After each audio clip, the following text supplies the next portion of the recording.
Eh bien, bonjour à toutes et à tous. Alors, je suis très content de vous retrouver aujourd'hui pour l'une des dernières présentations de l'année, dont le titre est aujourd'hui Qu'est-ce qu'un multisig?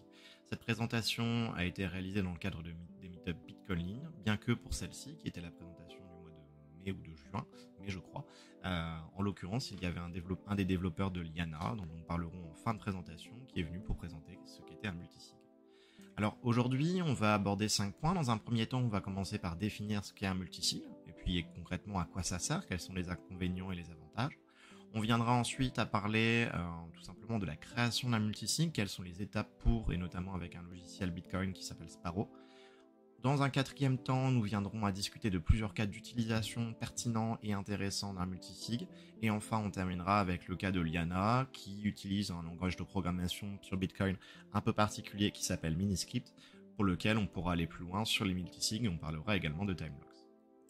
Alors, dans un premier temps, on va commencer par faire un petit peu de rappel sur une présentation qui était, dont le titre était Sécuriser ses bitcoins, c'était le chapitre numéro 7, et on avait parlé d'un certain nombre de bonnes pratiques pour sécuriser ses bitcoins. On avait dit que la première chose à faire était de retirer ses bitcoins des exchanges, c'est-à-dire de posséder ses bitcoins soi-même, c'est ce qu'on appelle la self-custody.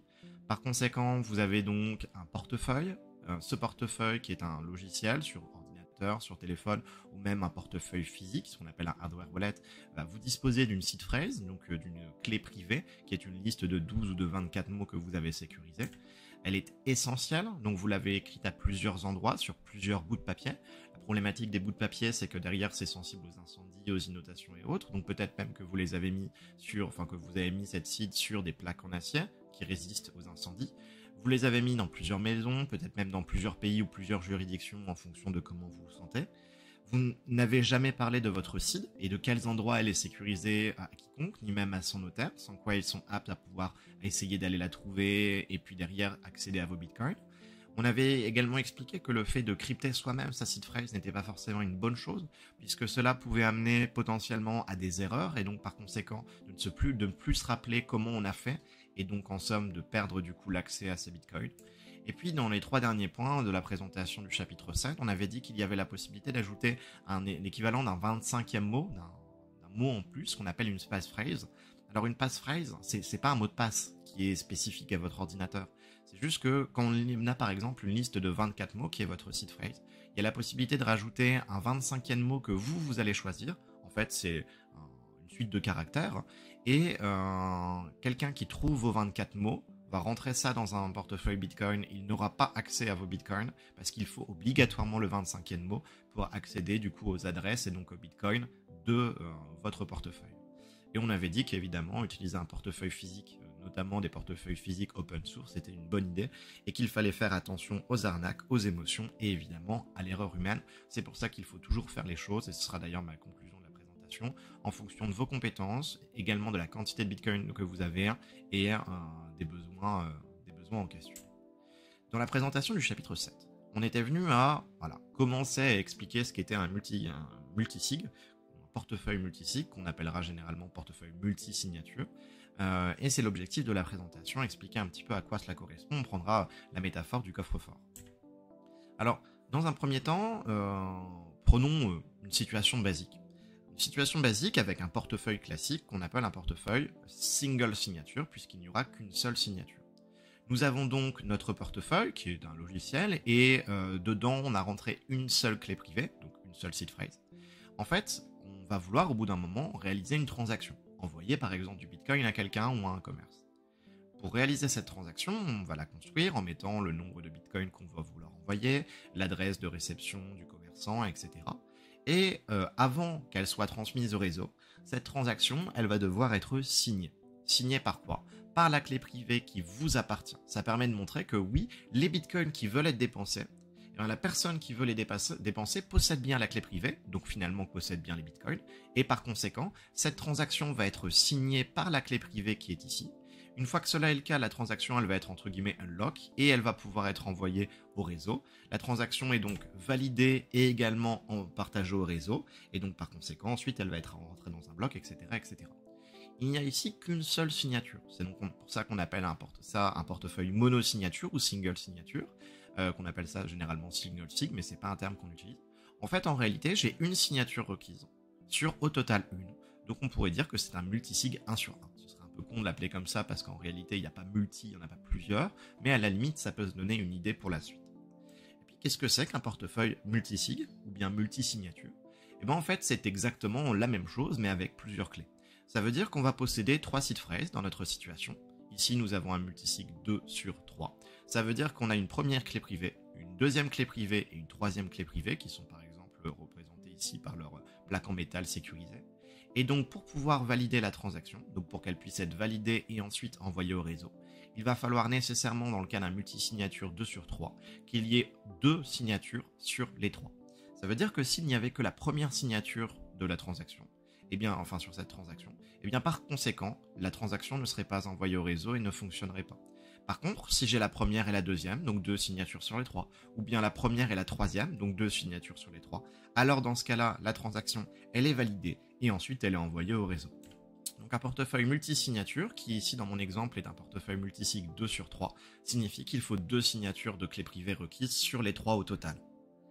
Il est possible d'avoir des multisig, par exemple 3 sur 3, ou bien 4 sur 5. On verra d'autres situations un petit peu plus tard.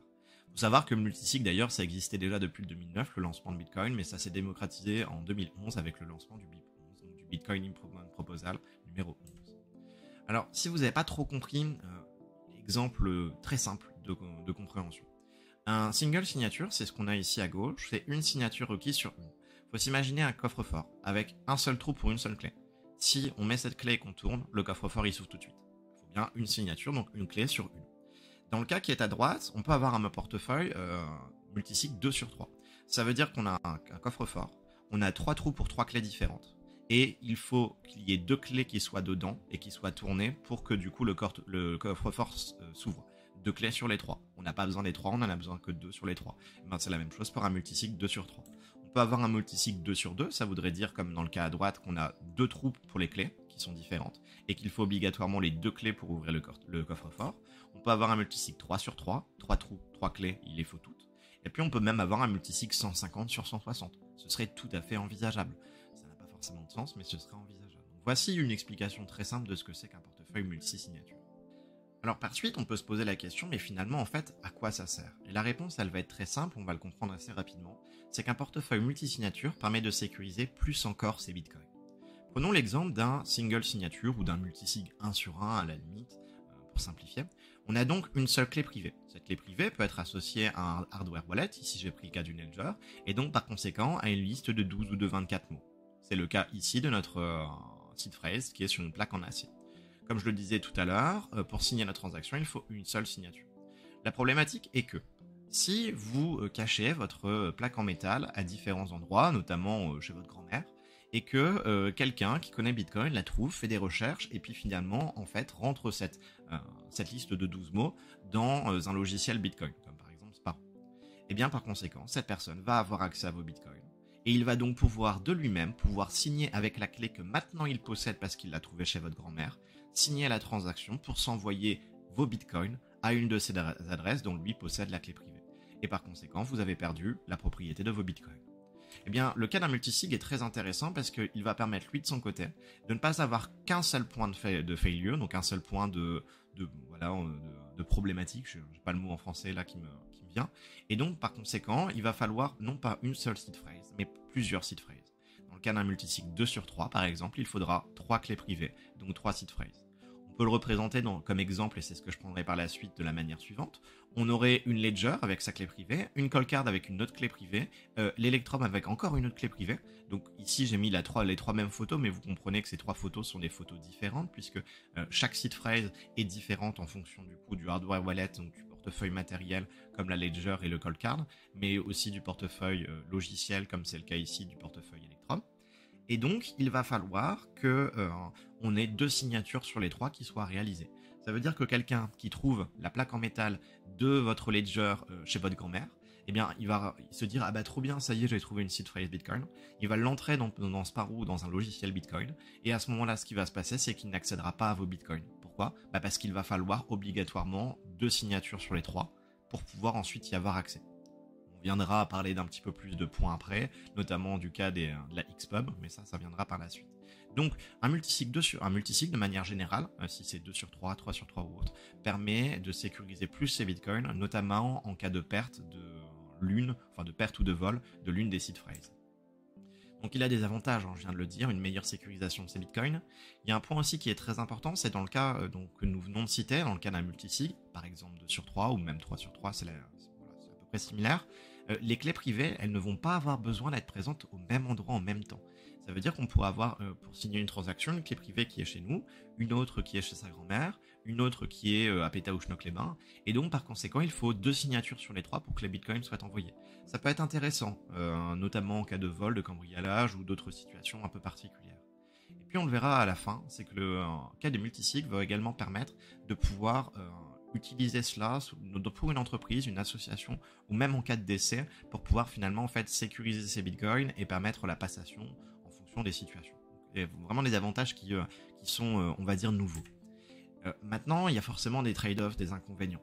Le premier inconvénient, c'est qu'on l'a dit précédemment, il va être nécessaire de sécuriser plusieurs clés privées. Et en plus de sécuriser ces clés privées, c'est-à-dire les seed phrases, donc les plaques en métal ou les bouts de papier avec les 12 ou 24 mots, il va falloir sécuriser également 2 autres choses, surtout une, mais on va dire 2 autres choses, les Xpub et le chemin de dérivation. On en parlera dans, je crois que c'est au point numéro 4. Par suite, un autre inconvénient, c'est que l'utilisation au quotidien, elle va être un petit peu plus complexe, elle va être un peu moins rapide et agréable, parce qu'il ne va pas falloir signer qu'avec un seul hardware wallet ou un seul portefeuille, mais avec du coup plusieurs portefeuilles, puisqu'il y a plusieurs seed phrases et que dans le cas d'un multisig 2 sur 3, il faut signer avec 2 sur les 3. Une transaction on-chain, elle va être nécessairement plus lourde dans le cas d'une transaction multisig, et donc un peu plus cher, ou plus cher, ça dépendra des frais de transaction. Et 2 points que je peux donner comme ça, mais qui ne sont pas forcément hyper importants. Premier, c'est que dans le cas d'un portefeuille single signature, on peut signer un message pour montrer qu'on possède l'adresse. Dans le cas d'un multisig, c'est pas possible, ça n'existe pas encore, mais il y a un BIP 322 qui réfléchit à ce sujet. Et puis surtout, un point qui sera important, on en parlera également à la toute fin, c'est que si vous avez un multisig 2 sur 3 et que vous voulez le modifier en un multisig 3 sur 3 parce que vous voulez plus sécuriser, parce que peut-être vous avez plus de bitcoin ou vous n'êtes pas à l'aise avec un 2 sur 3, et bien par conséquent, il va falloir modifier tout le système et recréer un nouveau portefeuille et renvoyer ces bitcoins vers ce nouveau portefeuille. Mais ça, on verra ça tout à l'heure. Donc voilà, tout est une question de trade-off. On va voir un petit peu comment ça fonctionne en détail avec le logiciel Sparrow juste après, mais c'est à vous de vous positionner par rapport finalement aux besoins, à la sécurité que vous voulez de vos bitcoins, à vos compétences également, et puis nécessairement à la quantité de bitcoin. Avoir un multisig pour 0,001 bitcoin, soit 60 ou 600 balles, j'ai dit ça rapidement, bon, derrière ça n'a pas forcément de sens. Mais si vous avez un bitcoin, 10 bitcoins, 100 bitcoins, bon là derrière forcément au bout d'un moment vous allez vous poser des questions et avoir une sécurité qui serait plus accrue. Alors pour ce point numéro 3, on va aborder la création d'un multisignature avec Sparrow. Alors déjà, quel portefeuille on peut utiliser pour créer un portefeuille multisignature? Enfin, quand je dis portefeuille, je parle de logiciel ou bien d'application. Quand je dis portefeuille multisignature, en fait, je veux dire la possibilité d'accéder à ces bitcoins via un multisignature. Eh bien, en fait, il existe différents logiciels ou applications. Sur ordinateur, il existe Electrum, Spectre, Sparrow qui est un très bon logiciel que nous utiliserons ici dans cette présentation. Et puis, sur smartphone, il en existe. Il y a Blue Wallet, Green Wallet, Electrum sur téléphone.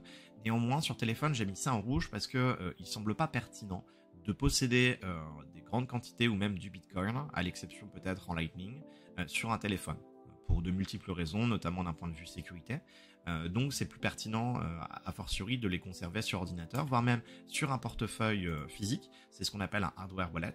Et là, il en existe plein. On a parlé de la Coldcard et de la Ledger tout à l'heure, mais il y a le cas des Jade, des Bitbox, des SeedSigner, et il y en a plein d'autres. Donc voilà, à vous de vous positionner, peut-être de faire vos tests par rapport au portefeuille logiciel ou au portefeuille physique sur lesquels vous êtes plus à l'aise. Et puis, en fonction, vous aviserez une fois que vous serez prêt pour pouvoir créer votre multisig avec l'un ou l'autre. Nous, dans notre situation, on va utiliser le cas d'un logiciel qui va être le logiciel Sparrow. Donc, pour créer un nouveau portefeuille multisig, là, on va rentrer dans les étapes de la création. On va commencer par créer un nouveau wallet. Et puis ici, on va faire une modification. Dans Policy Type, on va changer de single signature en multisignature, puisque c'est ce qu'on souhaite. Et à droite, on va décider de choisir le nombre de cosigners. C'est quoi? Bah, c'est tout simplement le nombre de personnes qui vont signer sur combien au total. Là, dans mon exemple, j'ai pris 2 personnes qui doivent signer sur les 3. C'est une possibilité, c'est ce dont on parlait précédemment dans nos exemples théoriques. Néanmoins, dans ma présentation, je vais plutôt choisir de prendre un multisig 2 sur 2, pour une raison très simple, c'est qu'il sera plus facile pour moi dans mon tutoriel de pouvoir le présenter ainsi, plutôt que si j'avais choisi le cas d'un cosigners 2 sur 3 ou bien 3 sur 3 ou autre. Donc une fois qu'on a rentré ça, on peut, si on veut, modifier le script type, qui est ici en native seg8, on aurait pu mettre du legacy ou autre, ça pas vraiment à toucher. Et ensuite, sur la partie qui est à droite, on voit qu'il y a deux encarts, keystore1 et keystore2, puisque on a en fait en l'occurrence 2 cosigners, donc c'est normal qu'on ait 2 encarts. Et pour le premier encart, on va devoir choisir si on connecte un hardware wallet, donc un portefeuille matériel, comme c'est le cas par exemple d'une Ledger, un airgap hardware wallet, comme c'est le cas par exemple d'un Jade, un new or imported software wallet, comme c'est le cas par exemple d'une seedphrase, et le cas du watch only, on en parlera juste après. Alors on va donc enchaîner, on va cliquer sur Connected Hardware Wallet et puis on va accéder à cette interface qui est ici sur laquelle on va pouvoir cliquer sur Scan une fois qu'on aura connecté notre Hardware Wallet, prenons l'exemple de notre Ledger. Et puis ensuite sur l'écran de notre Hardware Wallet, on va avoir un certain nombre d'informations qui vont être affichées qu'il va falloir valider. Ici je vais décider volontairement de ne pas montrer ces étapes. Pourquoi? Parce que ça va dépendre tout simplement en fait du portefeuille que vous allez utiliser. Si vous utilisez une Ledger, vous n'aurez pas les mêmes choses que si vous utilisez une Coldcard, etc. Par conséquent, je vais vous laisser du coup faire vos propres recherches, mais j'ai mis une vidéo au tout départ, à l'étape numéro 1 de Wicked, qui est un américain qui fait beaucoup de tutoriels, notamment sur la création de multisig avec différents hardware wallets, donc vous aurez des détails explicatifs à ce sujet. Et donc on va connecter notre Ledger là-dessus. Une fois que ce sera fait, on va, si c'est pas une Ledger, mais si c'est un airgap hardware wallet, pouvoir cliquer sur le deuxième encart qui est ici. Puis dans ce cas-là, on aura accès à d'autres hardware. Donc un airgap, ça veut dire quoi? Ça veut dire qu'il n'y a pas besoin de connexion directe. C'est par exemple, dans le cas d'une Coldcard multisig, ça peut être, on va avoir un QR code qui va s'afficher et puis on va devoir le scanner. Bon, ça c'est plutôt Jeanne. Ça peut être, on va avoir une information sur une carte SD affilée, etc., etc. Ça dépend des situations. Donc voilà un petit peu ce qu'il en est. Donc on vient, c'est ce qu'on observe ici, avoir le premier encart keystore1 qui vient de se transformer en bit 39, puisque du coup ça y est, la Ledger a été directement connectée à notre portefeuille, et il y a des informations qui ont été transférées, mais pas la clé privée. Et puis ensuite ici on va cliquer maintenant sur keystore2 et on va faire de même. Alors ce serait très pertinent de reconnecter un deuxième hardware wallet. Pour la simplification ici de mon tutoriel, j'ai décidé de vous montrer autre chose. Parce que c'est tout à fait possible qu'un jour vous essayiez de faire la même chose que ce qui est présent ici, et vous vous rendiez compte qu'il y a un truc bizarre. Donc ce que je vais faire, ça va être de ne pas utiliser un deuxième hardware wallet, mais d'utiliser maintenant un software wallet, c'est-à-dire en fait une clé privée. Par exemple ici, j'ai choisi 12 mots de manière aléatoire. Pourquoi est-ce que c'est pas pertinent? Premièrement, parce que vous allez rentrer à la main sur votre clavier, donc sur votre ordinateur, cette liste de 12 mots. Déjà, si vous le faites, faites-le déconnecté d'Internet. Et en plus de ça, la problématique est que si votre ordinateur à un moment ou un autre est connecté à Internet, il est potentiellement susceptible de disposer d'un keylogger. Et donc, c'est-à-dire un petit logiciel qui va noter tout ce que vous tapez sur votre clavier. Donc, une fois que vous l'aurez connecté à Internet, il va pouvoir envoyer du coup les informations qui ont été tapées. Par conséquent, la personne qui les recevra aura la liste de mots et donc aura accès du coup à ne serait-ce que l'un de vos deux portefeuilles. Donc normalement vous ne devriez jamais taper une mnémonique, donc une seed phrase, une liste de 12 ou de 24 mots au clavier sur un ordinateur ou même sur un téléphone. Donc ça c'est un point vraiment qu'il faut avoir en tête.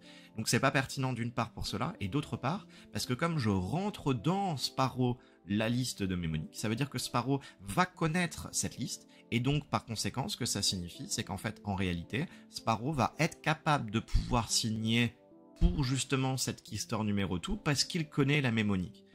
Si j'avais utilisé un deuxième hardware wallet, j'aurais certes connecté dans keystore2 mon deuxième hardware wallet, mais mon deuxième hardware wallet n'aura pas filé la clé privée, puisque la clé privée aurait été restée à l'intérieur. Et donc, par conséquent, le portefeuille n'aurait pas pu signer pour le keystore2, donc pour mon deuxième hardware wallet. Il aurait dû attendre l'information et la signature du deuxième hardware wallet. Ça, c'est une situation un peu particulière. Je vous la mets justement pour que vous puissiez voir un peu cette situation-là et que vous ne fassiez pas, entre guillemets, cette erreur, qui est une erreur qui arrive très souvent la première fois qu'on teste un portefeuille en multisignature. Bon, Supposons qu'on a fait ça. Le premier key store, c'est un hardware wallet, la Ledger, et le deuxième, c'est une mnémonique. Maintenant qu'on est là, on va observer du coup notre affichage. Donc on voit qu'on a bien les deux parties qui sont rentrées, notre deux key store. Et là, il y a un point qui va être essentiel. Ça va être de sauvegarder des informations.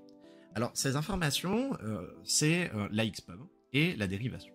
Alors la Xpub, c'est vraiment le plus important. Il faut le retenir, vous allez comprendre assez rapidement juste après. C'est quoi la Xpub?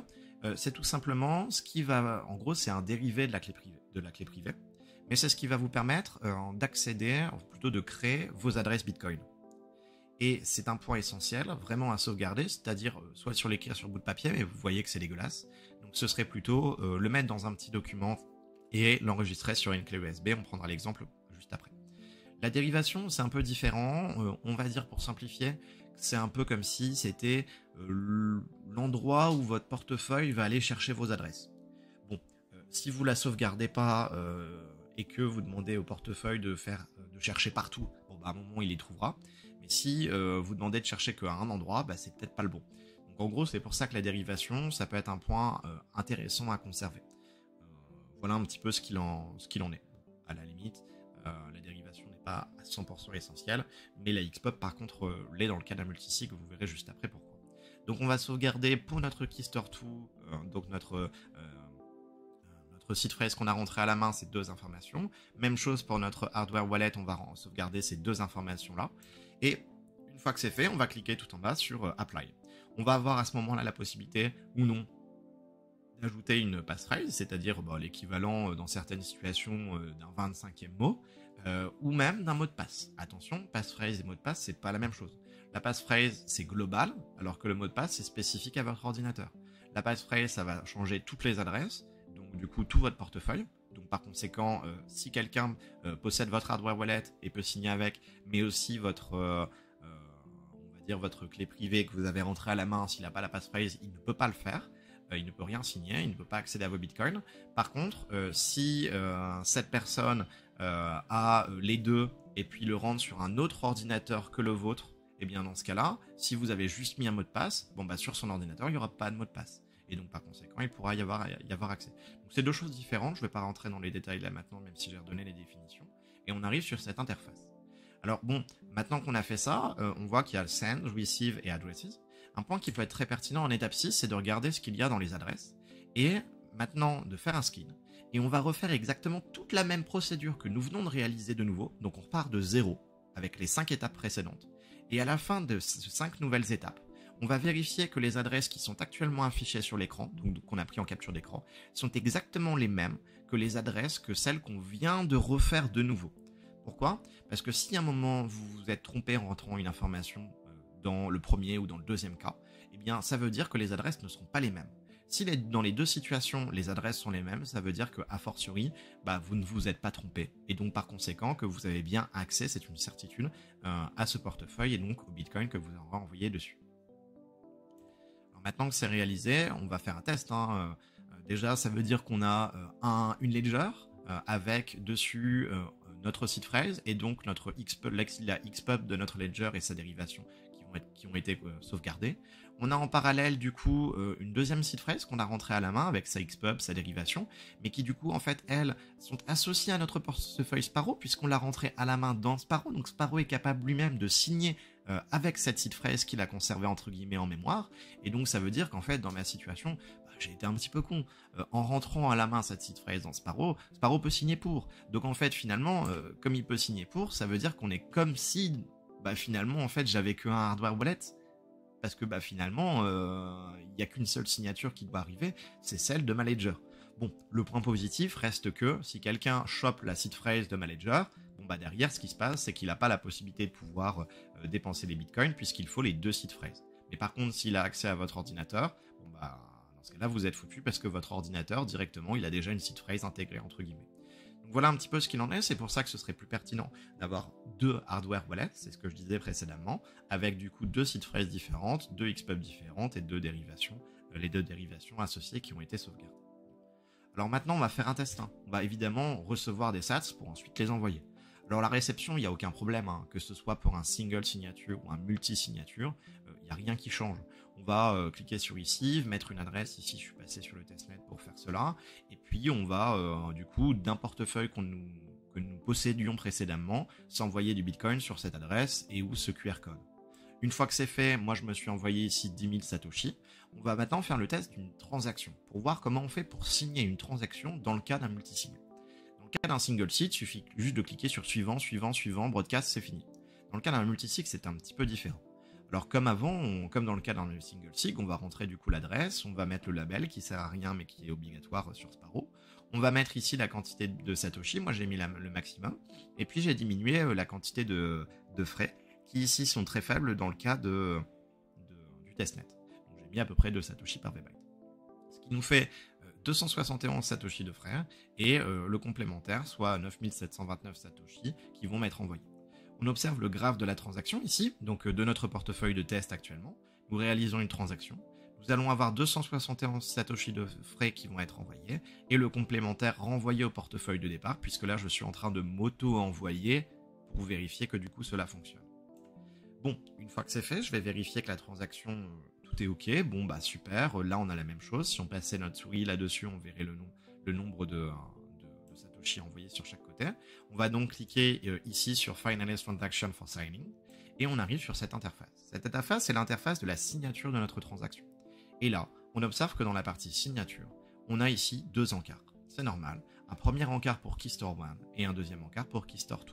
C'est-à-dire un premier pour notre ledger et un deuxième pour notre seed phrase, on va dire qu'on a rentré à la main.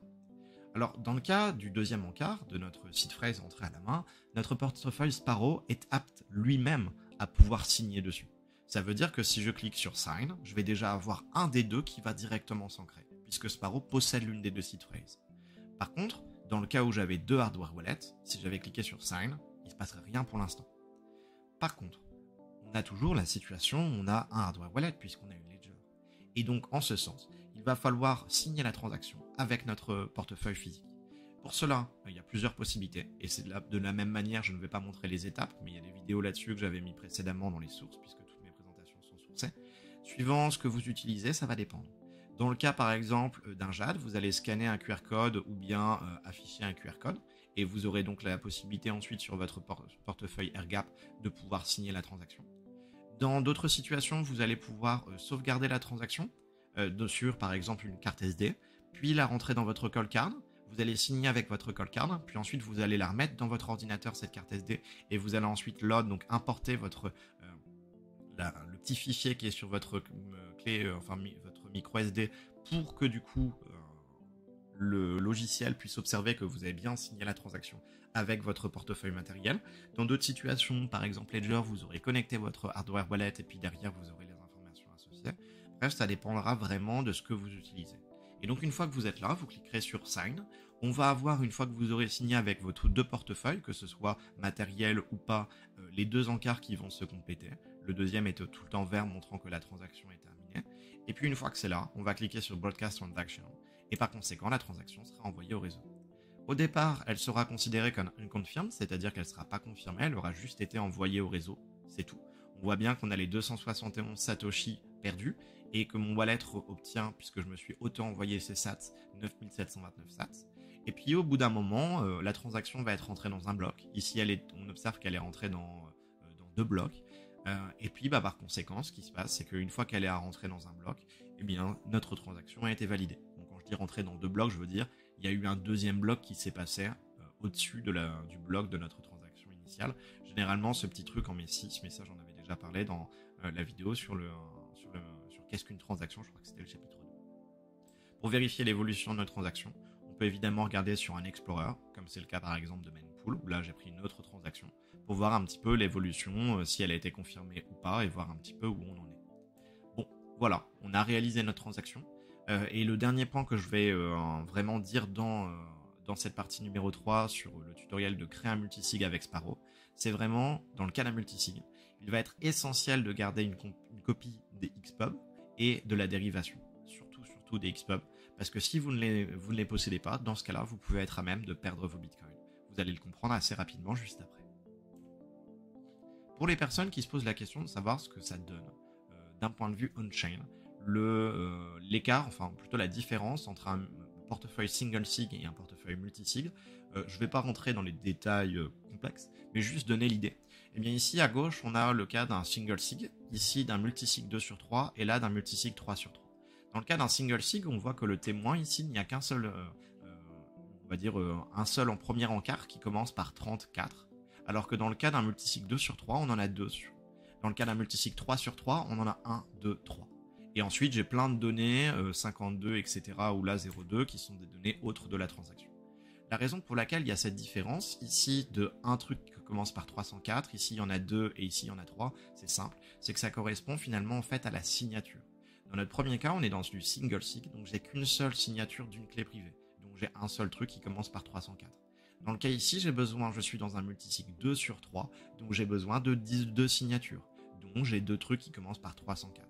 Et là, dans cette situation-là, je suis dans un multisig 3 sur 3, donc j'ai besoin de 3 signatures sur les 3. Donc j'ai 3 trucs qui commencent par 304. Et puis, d'un point de vue script, puisque toute adresse Bitcoin est un script, d'ailleurs toute adresse Bitcoin est un smart contract, on a ici des informations classiques qui pushent des informations. On ne va pas rentrer dans les détails. Mais dans le cas d'un multisig, on a ici multisig 2 sur 3. On commence par un OP pushnum 2. Ensuite, on a nos 3 informations de nos 3 clés privées, entre guillemets, nos 3 signatures. Et ensuite, OP pushnum 3. Ça veut dire qu'on en a bien 2 sur les 3. Et on termine par un OP check multisig qui est typique d'un multisig. Ici, on a une situation similaire, sauf qu'on a un multisig 3 sur 3. Donc on ne commence pas par un OP pushnum 2, mais un OP pushnum 3. On a ensuite nos 3 informations. On finit par OP pushnum 3, ça veut dire que j'en veux 3 sur 3.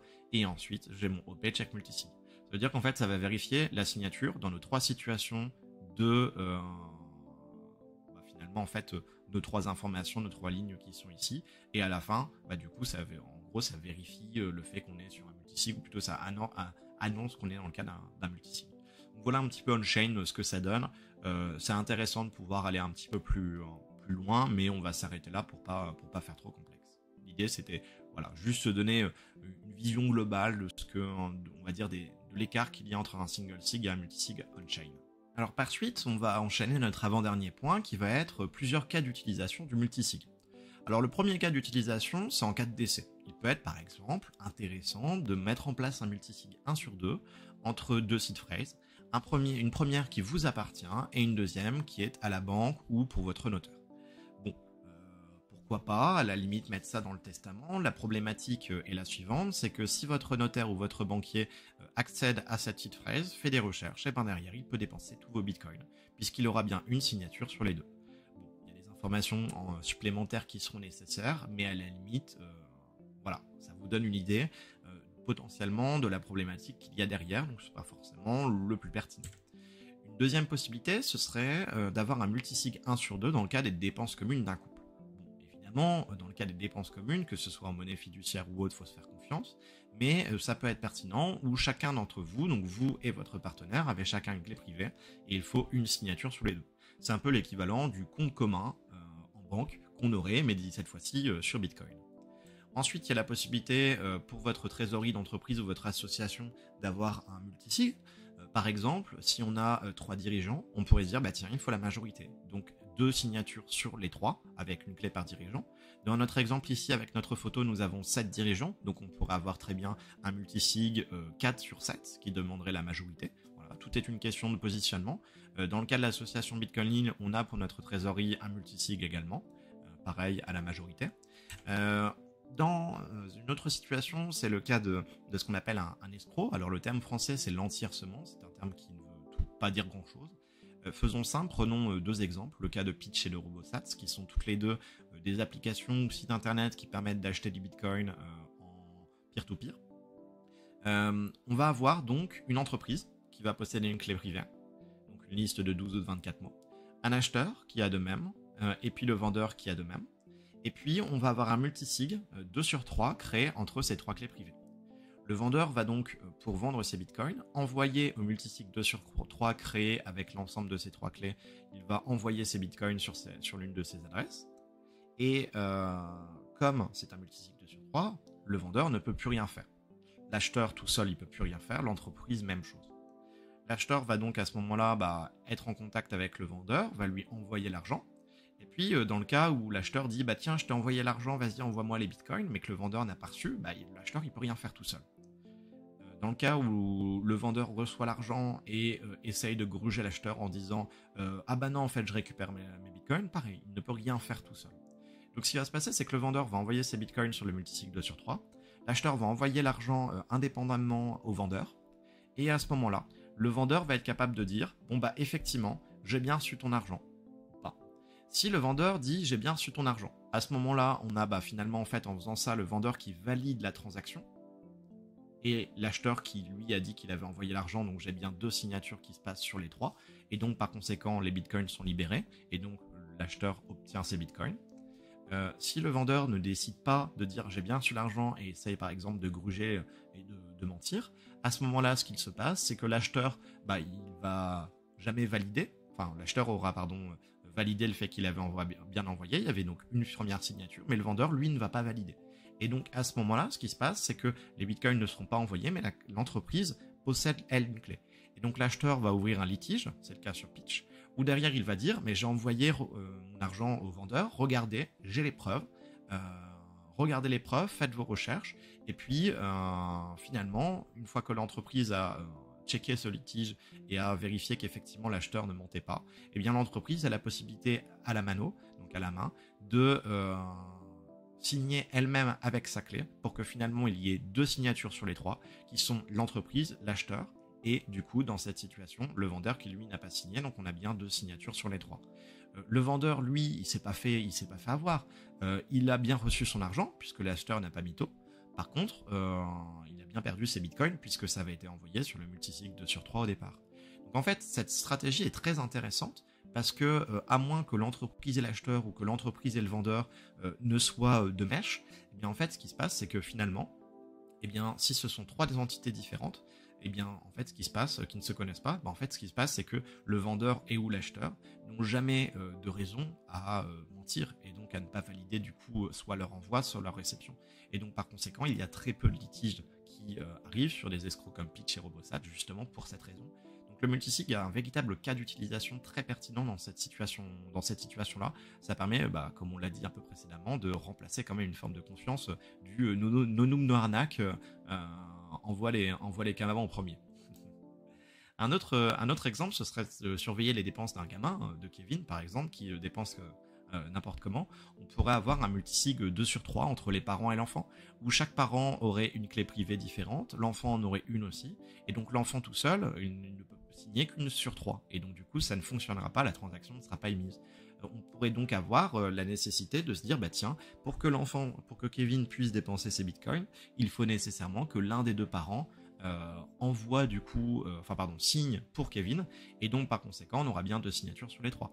On pourrait même avoir les 2 parents qui sont d'accord tous les deux à dire tiens, Kevin t'as fait une connerie, on prend tous tes bitcoins, on les envoie ailleurs sur un autre multisig, et dans ce cas-là par conséquent on aura bien 2 signatures sur les 3 de la part des parents. Donc ça c'est une idée.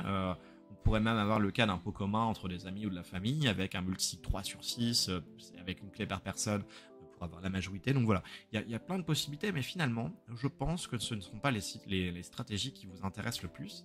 Et généralement, ce qui vous intéresse le plus, c'est le cas des finances personnelles, évidemment, parce qu'on n'est peut-être pas encore assez loin dans le développement de Bitcoin, on n'est pas encore en 2050, pour finalement commencer à se dire, tiens, mais, nos vacances aux Caraïbes, eh bien, on va se faire avec les 2 autres couples de copains, on va se faire un multisig 3/6 pour pouvoir tout payer en Bitcoin. Bon, ça arrivera peut-être un jour, mais pour l'instant, je pense pas qu'on en soit encore là. Donc, le cas des finances personnelles. On va revenir dans le cas d'un multisig 2/3, uniquement avec vous-même, c'est-à-dire que les 3 clés privées vous appartiennent. Nous allons prendre le cas où nous allons avoir 2 portefeuilles physiques, une Ledger, une Cold Card, et un portefeuille logiciel, par exemple, un Electrum.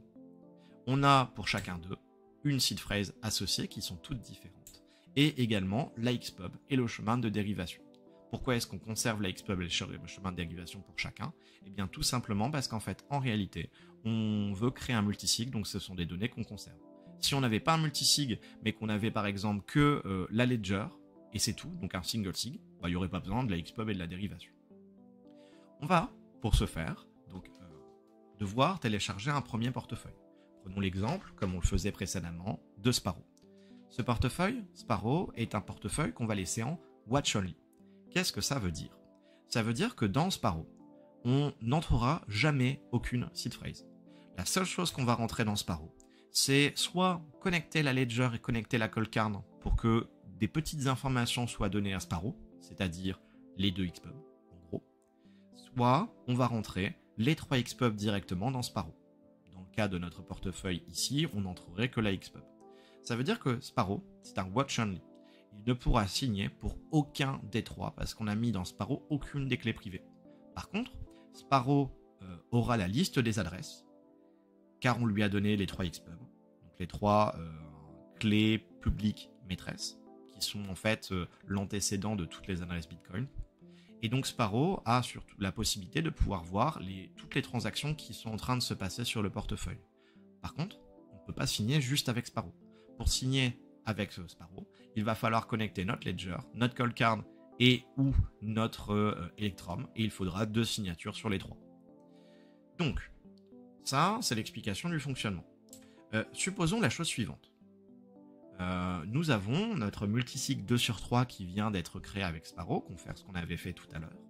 Et puis, on a par exemple, cas numéro 1, notre ledger qui disparaît. On la perd. Bon, bah, c'est pas grave. C'est pas grave, même si c'est chiant, parce qu'en fait, en réalité, on possède encore notre cold-card, notre portefeuille Electrum et la seed phrase de notre ledger. Donc on n'a plus qu'à rentrer la seed phrase de notre ledger soit dans une nouvelle ledger, soit dans un autre portefeuille, et on accédera de nouveau à la création de notre multisig et à nos bitcoins. C'est pas grave. Supposons maintenant qu'on a perdu et notre ledger et la seed phrase de notre ledger. C'est pas grave non plus. Parce que dans le cas où vous aviez déjà votre portefeuille Sparrow qui était en watch only, qui avait déjà été créé sur un de vos PC, bon bah derrière vous pouvez toujours signer avec votre cold-card et votre portefeuille Electrum. Pas de problème. Dans le cas où vous n'aviez pas votre watch only qui avait déjà été créé, eh bien vous allez pouvoir le recréer puisque vous avez du coup votre cold-card, votre Electrum, et vous avez en plus de ça la clé publique maîtresse, donc la Xpub, de votre ledger, donc vous allez pouvoir recréer votre portefeuille. Par contre, même si ici, dans cette situation-là, on a encore 2 signatures possibles, si maintenant vous perdez toutes les informations de votre ledger, c'est-à-dire la ledger, sa seed phrase et sa Xpub, eh bien si vous n'aviez pas de portefeuille en watch only avec les informations de votre multisig déjà conservées, c'est-à-dire l'équivalent du Sparrow que je mettais en couleur ici, eh bien si vous n'aviez pas ça déjà sur un de vos PC, vous êtes foutu. Pourquoi? Parce que oui, vous avez encore 2 seed phrases pour pouvoir signer.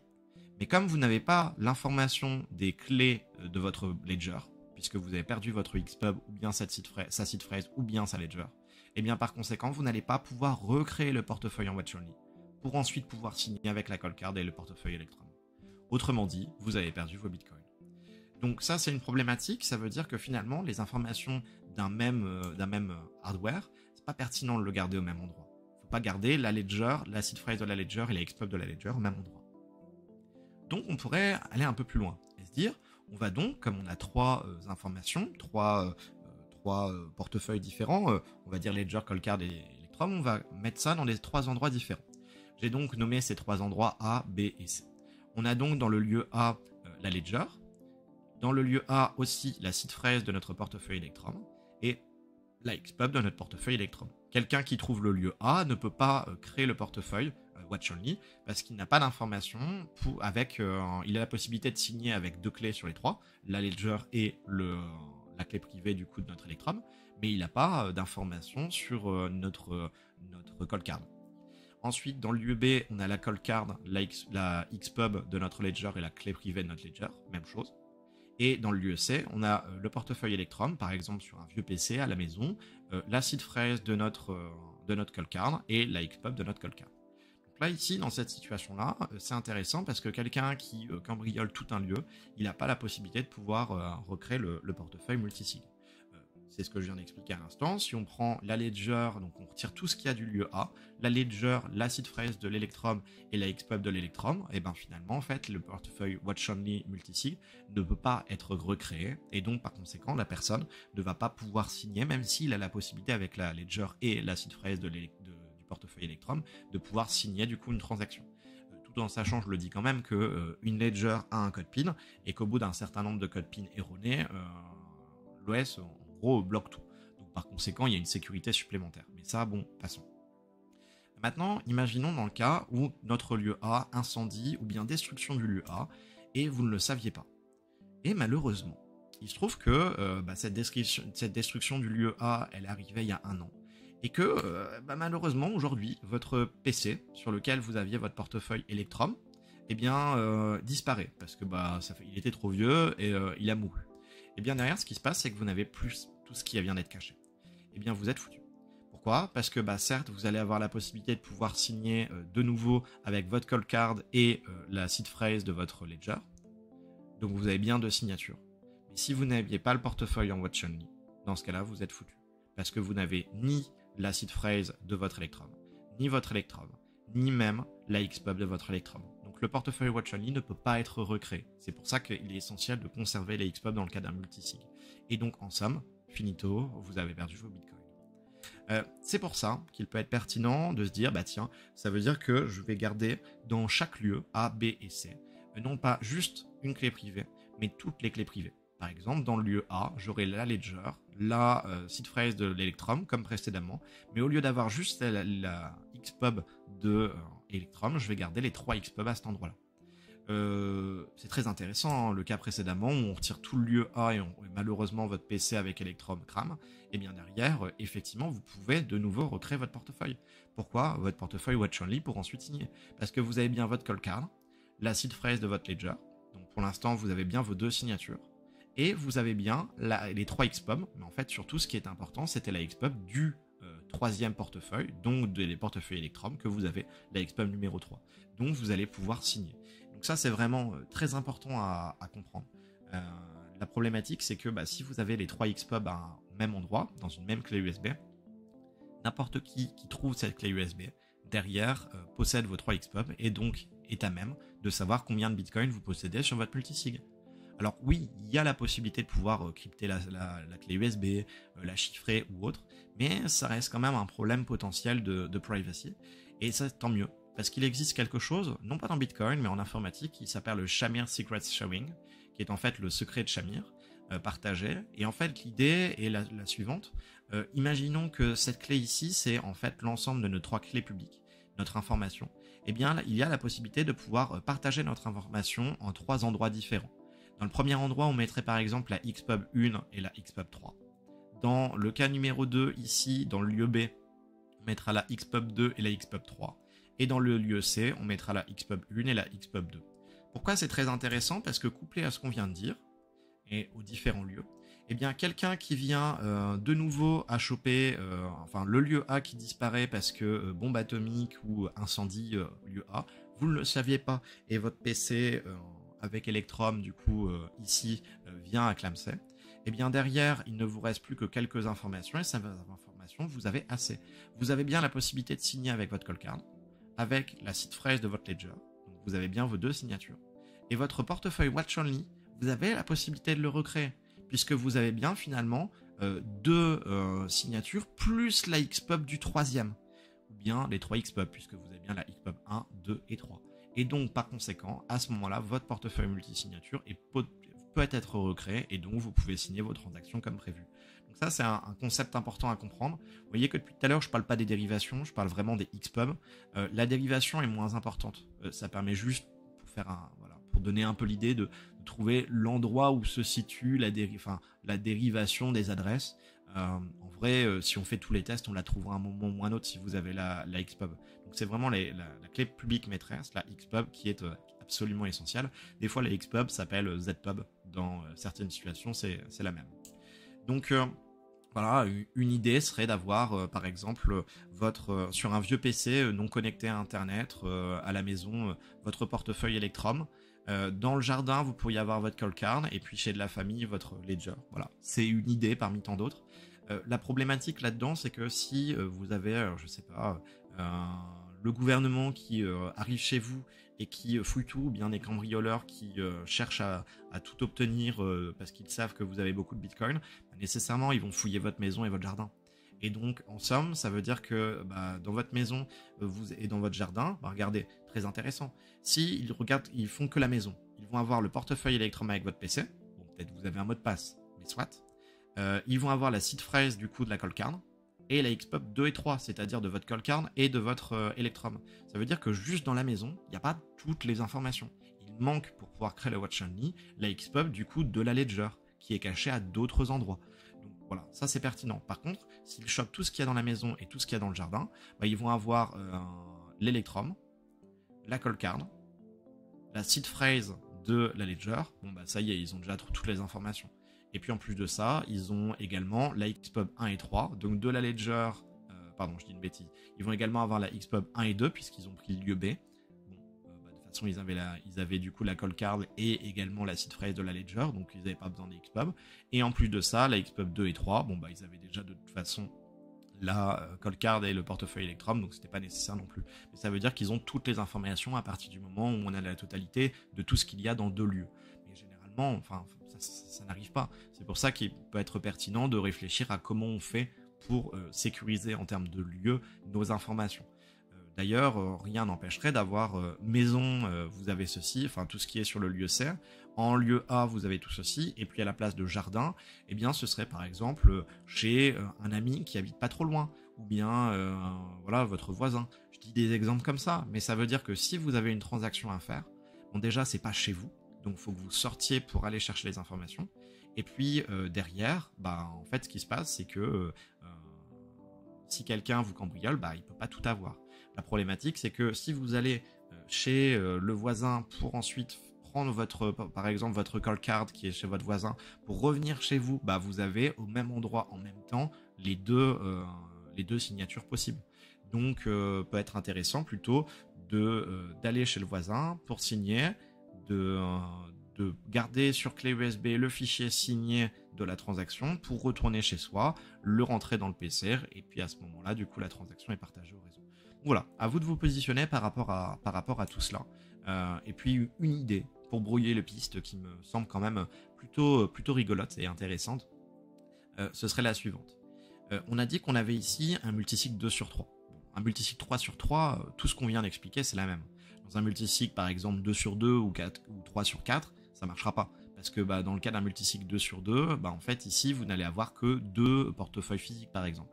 Un multisig 4 sur 4, vous aurez 4 trucs différents. Donc là, dans cette situation-là, mais ça vaut pour tous les autres, pour brouiller les pistes, il pourrait être pertinent de faire la chose suivante.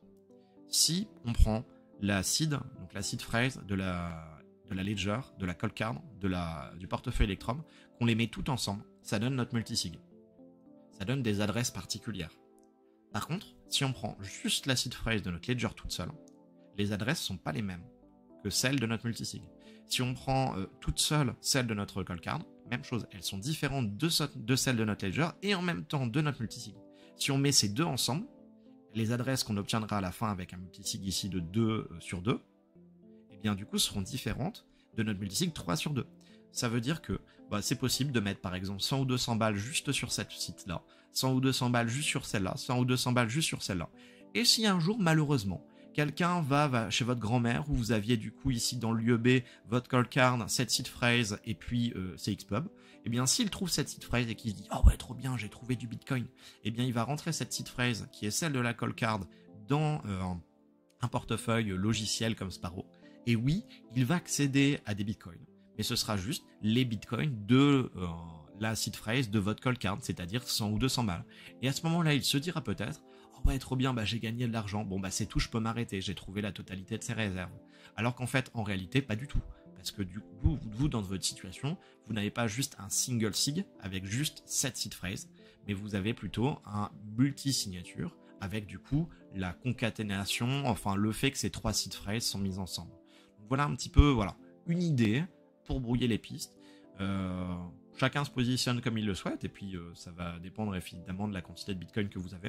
Mais je trouve que c'est une idée qui est intéressante, et voici un setup possible dans le cas d'un multisig 2 sur 3, ou même 3 sur 3, ça marcherait aussi, avec 3 lieux différents, mais également le Shamir Secret Sharing, qui permet du coup d'améliorer la confidentialité d'un point de vue des XPub qui doivent être conservés dans le cas d'un multisig.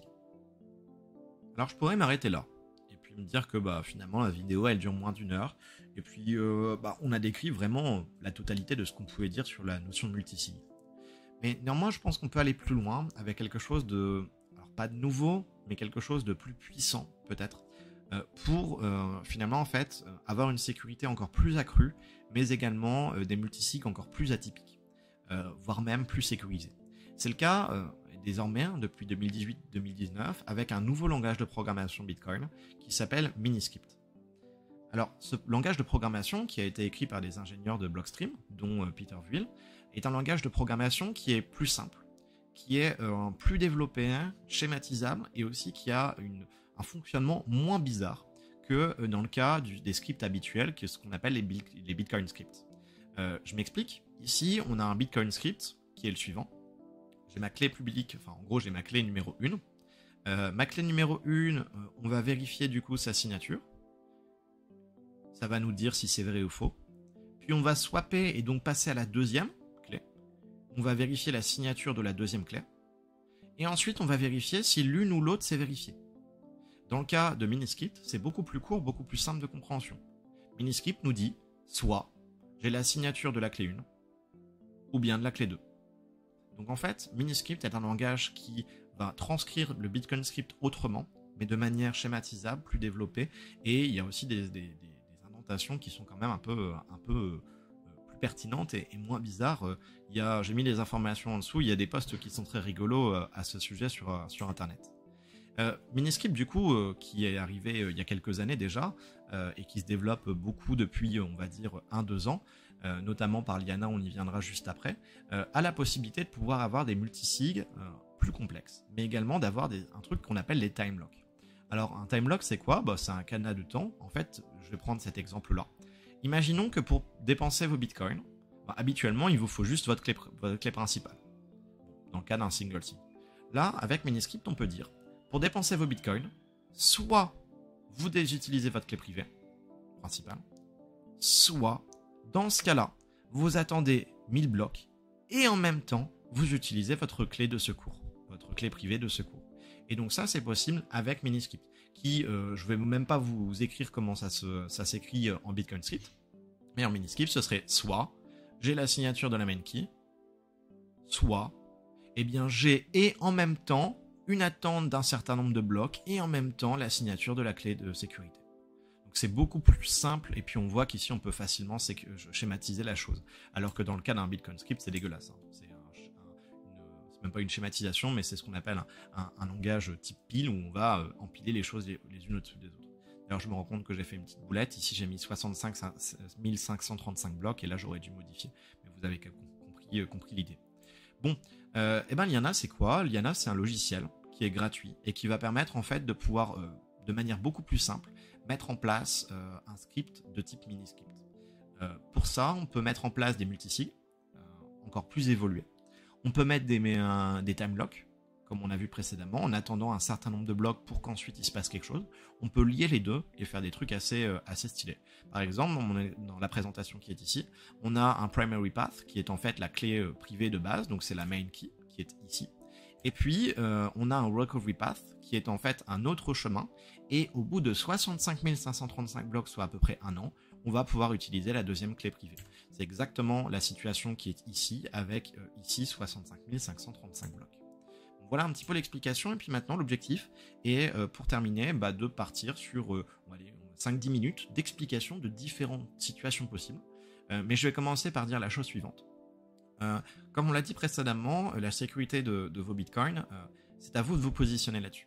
Il n'y a pas une meilleure stratégie, il y a des stratégies qui sont plus ou moins avancées, et ça va dépendre premièrement de vos connaissances, de vos compétences, des tests que vous allez devoir faire. Ça c'est une nécessité, il faut faire des tests avant de se lancer dans un truc comme ça. Également de la quantité de temps que vous voulez mettre là-dessus, et je finirai également par la quantité de bitcoin que vous avez. C'est pas pertinent pour, comme je le disais tout à l'heure, pour 60 ou 600 balles le bitcoin, de venir à passer sur un multisig time locké qui petit à petit évolue en fonction du temps. Non, c'est pas pertinent. Par contre, si vous avez plusieurs bitcoins ou des centaines de bitcoins, là forcément le positionnement va être différent. Donc le premier cas est le cas d'un backup de secours après 1 an, donc soit à peu près 52 600 blocs. Ici, on n'est pas dans le cas d'un multisig. On n'a pas de multisig. Et bien, du coup, on pourrait dire, pour dépenser nos bitcoins, soit j'utilise ma clé principale. Donc ici, j'ai juste ma ledger avec ma clé privée. Pas besoin de Xpub à conserver parce que je ne suis pas dans un multisig. soit j'ai ma clé principale, soit, eh bien, au bout de 52 600 blocs, je peux utiliser du coup ma clé numéro 2. Pourquoi ça peut être intéressant? Parce que dans le cas où malheureusement vous faites une boulette et vous perdez votre seed phrase, ou bien même vous perdez votre ledger, eh bien vous avez quand même un backup de secours avec la situation où vous attendez un an, 52 600 blocs. Et à ce moment-là, vous pouvez utiliser votre deuxième clé, du coup votre cold card, avec sa seed phrase associée. Vous avez tout en bas, pour ceux qui veulent faire joujou, à quoi ça ressemble en mini-script. Un cas bis, on va dire, pour plus de sécurité, serait de dire, tiens, une fois que je crée on va dire sur Liana, mon mini-script, nouveau wallet mini-script, on va appeler ça comme ça, c'est toujours le même, hein, soit ma clé 1 ou bien au bout de 52 600 blocs, je peux utiliser ma clé 2. On peut se dire, une fois que c'est créé, j'ai écrit ma seed phrase ici sur un bout de papier et je l'ai rentré dans ma ledger. Eh bien, une fois que c'est fait, je fais disparaître, je brûle la seed phrase écrite sur le bout de papier, je ne la sécurise pas. Comme ça, personne ne peut la trouver. Ça veut dire que pendant un an, la seule chose qui peut dépenser mes bitcoins, c'est ma ledger. Et par conséquent, j'ai juste à faire attention à ma ledger. De toute façon, si quelqu'un trouve ma ledger, il y a un code PIN. Donc, il faudrait accéder au code PIN pour pouvoir faire la dépense. Mais c'est intéressant parce que si malheureusement, votre ledger, elle vient à disparaître, au bout d'un an, 52 600 blocs, vous avez la possibilité d'utiliser votre cold card et la clé privée de votre cold card que derrière, vous avez pu sécuriser. On pourrait même aller plus loin dans une stratégie un peu chelou de hodl pur et dur, où une fois que le portefeuille est créé, la seed phrase et la ledger ça disparaît, ça n'existe plus. Et dans ce cas-là, vous ne pouvez pas pendant un an dépenser vos bitcoins avec la clé 1 parce que vous ne l'avez plus, ni la seed phrase ni la ledger.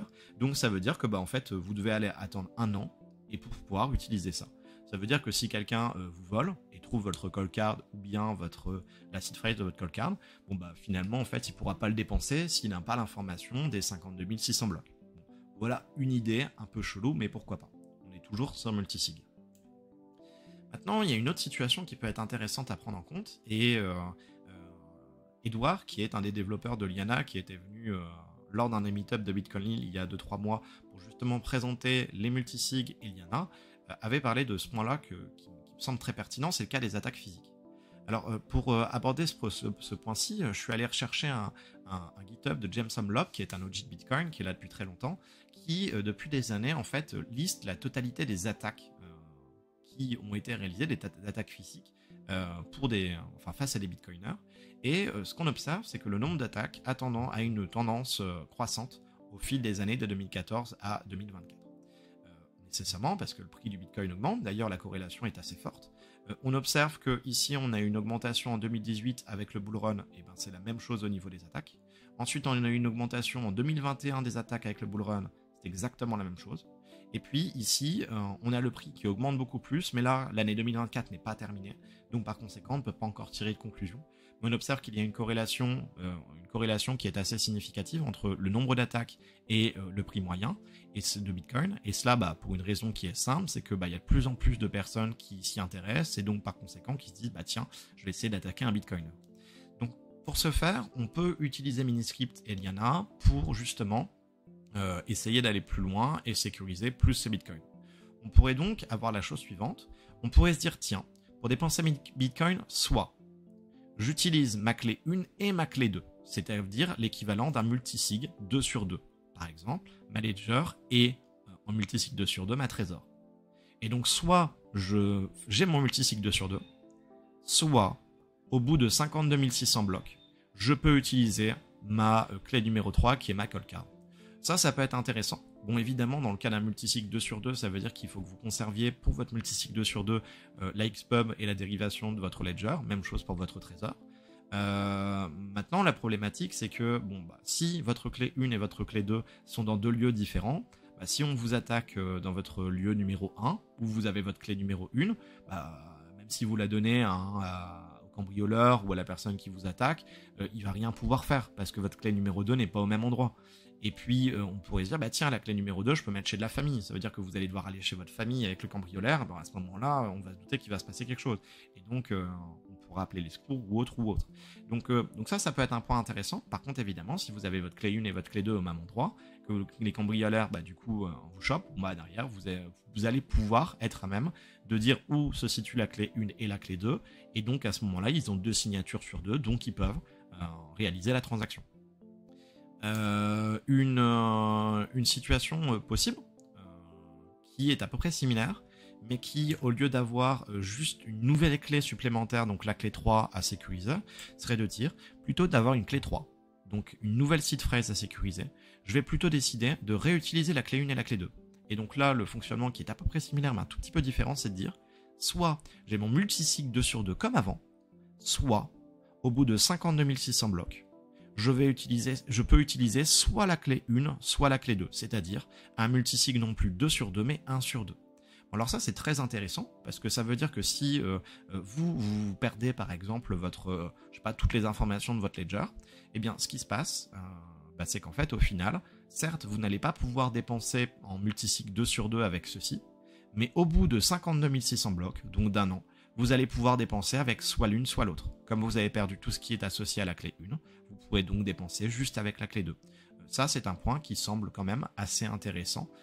Néanmoins, ça veut dire que quiconque sait que vous avez mis 52 600 blocs, ou bien attend un an, parce que 52 600 blocs, c'est la limite maximum de blocs à peu près qu'on peut avoir avec actuellement Miniscript, et bien derrière va voir que si pendant un an vous n'avez pas fait de transaction avec votre multisig, et bien je sais pas, s'il avait réussi à choper juste ceci et la prendre en photo, il va tester au bout d'un an la transaction, et puis comme il a votre clé 2, il pourra la faire.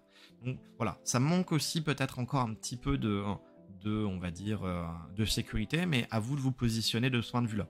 Évidemment, s'il n'a que la clé privée de la trésor, donc ceci, derrière, s'il n'a pas soit la clé privée de la première clé, soit la ledger avec le code PIN, soit la Xpub de la première clé, il ne peut pas créer le portefeuille Watch Only pour pouvoir ensuite signer, même s'il aura une signature sur les deux. Donc par conséquent, il ne pourra pas y avoir accès. Donc voilà, c'est à vous de vous positionner par rapport à cela. Puis même, on pourrait se dire, tiens, un troisième cas, ce serait pour plus de sécurité, se dire la chose suivante, notamment en cas d'attaque. Si on vous attaque, plutôt que d'avoir la clé 1 et la clé 2 qui sont au même endroit, peut-être même chez votre famille pour la clé 2, on peut se dire, ma clé 1, elle m'appartient, mais je suis en multisig 2 sur 2 avec une clé numéro 2 qui est par exemple chez mon notaire ou bien dans une entreprise qui conserve les clés. Et donc à ce moment-là, soit vous avez votre multisig 2 sur 2, soit au bout de 52 600 blocs, vous pouvez utiliser votre clé 3. Pourquoi est-ce que ça peut être intéressant ? Tout simplement parce que si on vous attaque, vous avez la clé 1 chez vous, mais de toute façon vous ne pouvez pas dépenser parce qu'il faut soit un 2FA, soit il faut que vous appeliez du coup Casa, soit que vous alliez chez votre notaire pour faire la transaction. Et donc par conséquent, vous avez cette sécurité-là. Et puis au bout de 52 600 blocs, vous avez une nouvelle clé qui n'est pas la même que celle de départ. Comme ça, si quelqu'un a réussi à obtenir cette information, et bien derrière, il ne peut pas dépenser au bout d'un an. Donc voilà, encore une fois, à vous de vous positionner de ce point de vue-là. C'est même intéressant parce que si votre notaire a accès à la clé 1, il ne peut rien dépenser parce qu'il faut la signature 2 sur 2, donc la signature avec la clé numéro 1. Si Casa ou votre notaire clame ou bien disparaît, certes, vous n'allez pas pouvoir dépenser ça parce qu'il vous manquera une signature, mais au bout de un an, vous pourrez maintenant dépenser. Et puis, un dernier cas, qui est le cas d'un multisig dépréciatif ou évolutif, comme on veut, qui peut-être est un cas un petit peu plus intéressant en termes de sécurité. Alors, d'un point de vue Miniscript, on va utiliser un truc nouveau qui s'appelle Thresh, où ici j'ai 3 clés privées, et puis du coup, la même chose, on va attendre un an. Le fonctionnement, c'est le suivant. Pour dépenser mes bitcoins, soit j'ai un multisig 3 sur 3 entre les clés 1, 2 et 3, soit j'attends 52 600 blocs, et j'ai un multisig 2 sur 3, toujours entre les clés 1, 2 et 3. Ça veut dire qu'en fait, au bout d'un an, mon multisig 3 sur 3 se transforme en un multisig 2 sur 3. C'est intéressant, pourquoi ? Parce que si vous perdez l'une des clés, pendant un an, vous êtes foutu. Mais c'est pas grave. Vous avez encore, au bout d'un an, au bout de 52 600 blocs, la possibilité d'utiliser 2 clés sur les 3. Et donc, vous êtes OK. Et puis, un multisig 2 sur 3, c'est quand même mieux qu'un multisig 1 sur 3. Parce que suffit que la personne ait accès à la clé USB avec vos 3 Xpub et en même temps accès à l'une de vos seeds et donc l'une des signatures, multisig 1 sur 3, vous êtes foutu. Ça veut dire qu'il faut déjà arriver à là, mais vous avez l'idée. Dans le cas d'un multisig 2 sur 3, il faut quand même y aller pour avoir 2 signatures en plus des XPub. Donc voilà une stratégie qui est intéressante. Et puis là, je pense que ça va être ma conclusion. Et je vais partir de cette situation pour finalement reconstruire un petit peu tout ce qu'on a dit.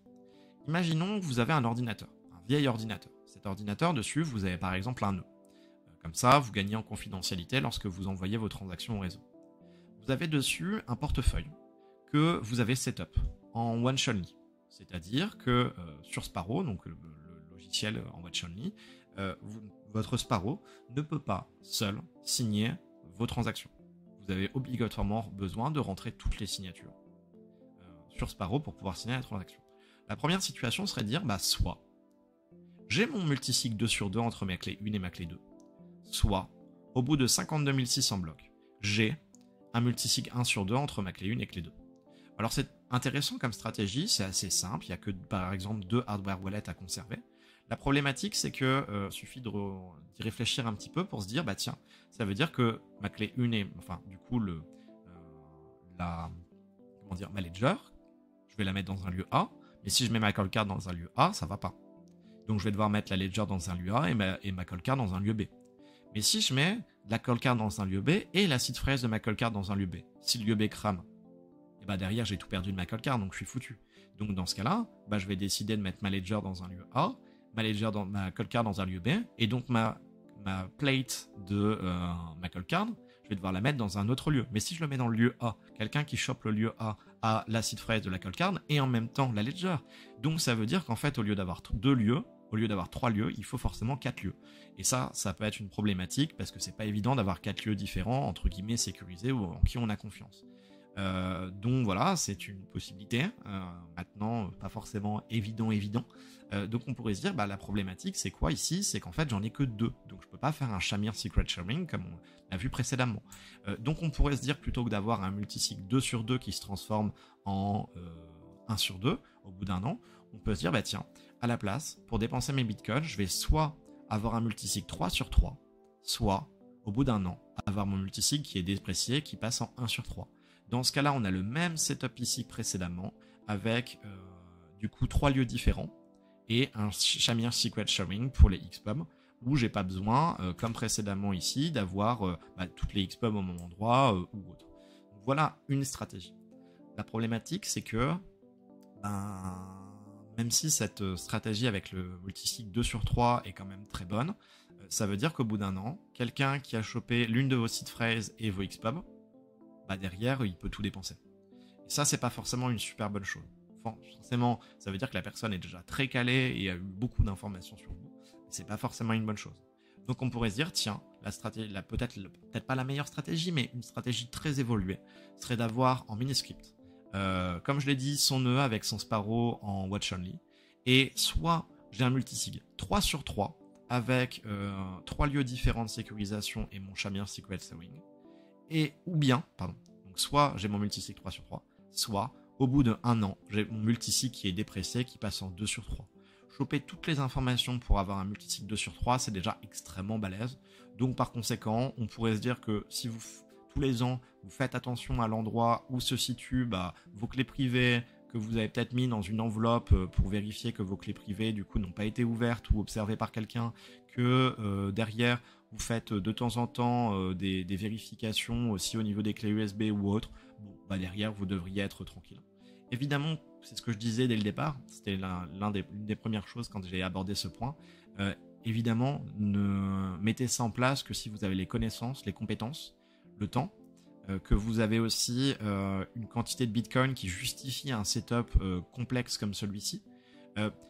Aller dans énormément de complexité n'est pas forcément une bonne chose, mais il faut que vous vous positionniez entre la sécurité que vous souhaitez et votre positionnement.